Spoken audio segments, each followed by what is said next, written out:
আপনার যে গরু বুঝেছেন, এটা আরও আগে যদি ওর মনে করেন যে প্রতি 70 দিন পর পর ওর পরিচর্যা করা হয়তো, এই চিকিৎসা করা হয়তো এরকম, তাহলে গরুতে আপনি অনেক ডেভেলপ অনেক বেশি লাভবান হতেন। গরু তোর গায়ে যে পরিমাণে ময়লা লেগে আছে, এই ময়লাই ওর থাকার কথা না। ওর যে বয়স, এই বয়স অনুপাতে ওর মনে করেন যে বাচ্চারা কিছু বাচ্চা দেখেন না, দেখতে এমনিতেই ভালো লাগে, ওর ওই রকম এমনিতেই দেখতে ভালো, যে মানে অনেক ভালো মাপের একটা গরু আপনার ষাঁড় গরু। মানে আপনি অল্পতেই আপনার এই গরুতে লাভবান হওয়ার কথা।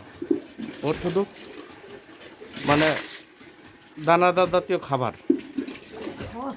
দানা জাতীয় খাবার আপনি খাওয়াচ্ছেন, কিন্তু লাভবান হচ্ছেন না। কি কারণে? ওদের ওদের খাবারটা গায়ে লাগতেছে না। কেন লাগতেছে না এই বিষয়টা আপনি জানেন না। এই না জানার কারণে, শুধু যদি জানতেন, ভালোভাবে পরিচর্যা করলে অবশ্যই আপনার গরুতে লাভ হইতো এবং আপনি লাভবান হতেন। তা দেখ, সমস্যা নেই, আপনি আবার ওর পুনরায় আর একটা ডোজ কোর্স করার পরে আর হুদগুলো খাওয়ান, এতেই আপনি ভালো একজন ভালো একটা লাভ পাবেন এই গরু থেকে। মানে আমার কোনো ফল আসেনি। এবার ফল আসবেন ইনশাল্লাহ।